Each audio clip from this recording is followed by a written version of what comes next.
October 24th, 2023. I'm Real Bitcoin Air, and this is Today in Bitcoin. So some hype around the Bitcoin markets, given the ETF chatter. Bitcoin sitting at just over 34,000 USD. And the purpose of today's video is just to kind of quell the hype a little bit. It's really exciting that there's ETF chatter and, we're off to the races. But if you look at history, 4-year cycles have been the norm.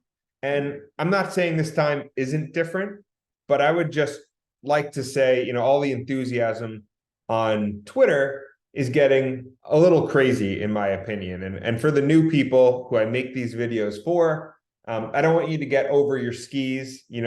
Be patient, be humble, stack sats, not financial advice. So if you see here on the Bitcoin stock to flow chart, made famous by Plan B, this is the original, which he actually nailed at, I think it was around 55K was his price point in 2021. But if you look back at the Bitcoin runs, every 4 years, the halving occurs, which the new supply of Bitcoin is cut in half. And so if you think about it, if the new supply is cut in half, but demand stays the same or increases, that's number go up technology in a nutshell. From my perspective, there's a lot of fascinating things around Bitcoin and being able to send value across the world without a middleman, from cell phone to cell phone. But ultimately, if you're playing it for the numbers game, it's as simple as 21 million limited supply, potentially 3 to 4 million lost, having every 4 years, new supply gets cut in half, demand stays the same, numbers going to go up. But this is a technology adoption curve. And so as more users come to the network and understand Bitcoin's scarcity, there will only be more and more demand. And so as supply continues to decrease, demand continues to increase. That's where the fireworks come out. And I think like the long-term hodlers are like 70% now. People haven't sold in the last 2 years. Around 70% of coins haven't moved. So that's really fascinating to me. I'm one of them. I don't plan on selling. Maybe I'll take a little profit at the next blow off top, but this is a generational asset that I plan on passing down to my family. And I hope you guys all can learn a little bit why it's so interesting and potentially world changing. But if you look in 2013, this was really the first blow off top. I'm not going to look at 2011. That's when, it was like $1. But once you get to a decent sized market, the halving occurs somewhere around this time. And then you get the real fireworks into 2013, ending in 2014 with a 90% drawdown. So halving occurs, a couple months go by, rocket ship starting the year. And so that's kind of the first halving cycle. Then you go into the 2017 cycle, which that's when I came into Bitcoin, when it really became public knowledge, was talked about on CNBC, Fox Business, et cetera. And that's when I think, some of the world started to wake up. But that being said, in my opinion, we're still super early. People think Bitcoin is some tech stock. Most people think it's a scam still, which is great. More time to stack for us. But you look, the halving happens in 2016, a slow grind higher, 12, 18 months later, fireworks, right? And so similar pattern, halving occurs, slow grind higher, fireworks in the halving year, or post-halving year, so the year after the halving. Similar in 2017, 85% bear market. Everyone thinks it's dead, drops from 6 to 3. Everyone really thinks it's dead, and it's the butt of all jokes. Not so fast. 2019 comes along, get a nice little rally from, 6 or 3 to 14, 13. And then you get COVID. But what I want to highlight here is, again, you get 2016, slow grind higher, halving, year after the halving, fireworks.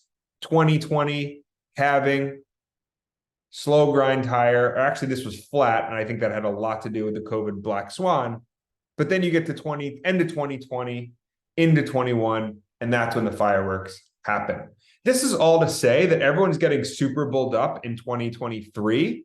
We just had crypto winter in 2022. We just had a blow off top in 21. I know it feels like forever ago. I mean, I know me personally, it does feel like a long, long time ago at this point, but it wasn't that long ago. It was 2021, end of the year. It was like, I don't know, 18, maybe 22 months ago, 2 years. In crypto, that's like 10 years. I get it. But ultimately, what I'm trying to say is that 2023 is like 2019, in my opinion, just like it's like 2015, right? 2015, 2019, 2023, where you're building the base of the next bull run. You're building the foundation. The sellers are long gone. SBF going to be in jail. BlockFi, Celsius, bankrupt. You know, what's great is Su Zhu is going to be in jail for this actual super cycle, as I saw today on Twitter. So that's all exciting stuff, building this base so that we can then take that next leg up once the halving hits. So, you know, we're up around, you know, here at this point, halving's going to hit early 24. And then as even Plan B says, that is the catalyst. As supply, new issuance get cut in half, demand stays the same, people start to get FOMO, it's all over the news, demand blows up, and then all of a sudden you get that bull market. So that's all to say that I think we're still, you know, what is this, October? By October next year, in my opinion, is when the real bull market starts. So we're still 12 months away from like breaking all-time highs. Now, I do want to highlight the gold ETF approval, because when that happened, the bull run did really set off, and this time could be different, like I said. But if we jump into the gold ETF approval back in 2005, 2006, you see it's approved, and then there's a little sideways. So actually, this could align with what I expect over the course of 2024 when it gets approved in probably January, maybe before. That would be interesting, before the new year. But then you see this massive rally, 359% for gold over the course of 6 years. In my opinion, 350% in gold equates to like 2,000% in Bitcoin. So I do expect rocket ships. I do think Plan B's stock to flow model is going to hold the original, not the one where he moved the goalpost. So if we get to, you know, 150, 250 range, that'll be really exciting. And that'll, you know, I think this is kind of the last cycle in terms of people being able to afford one Bitcoin. Most people probably can't afford a $30,000 Bitcoin at this point. So if you do have one, hold it tight, don't sell it, not financial advice. However, you know, once it gets over 100K, that really limits the buyer pool. So exciting times ahead in Bitcoin, you know, stock to flow model, hopefully it works out. We'll see, I'll make another video, but really the point of this video was to just set expectations. 4-year cycle has played out now over the course of over 10 years. Maybe the ETF changes things like it did with gold. However, the halving, you know, the presidential election in the US, potential Fed rate cuts, there's a lot at play here. And so time will tell, but exciting times to be in Bitcoin. And I hope you found value in this video.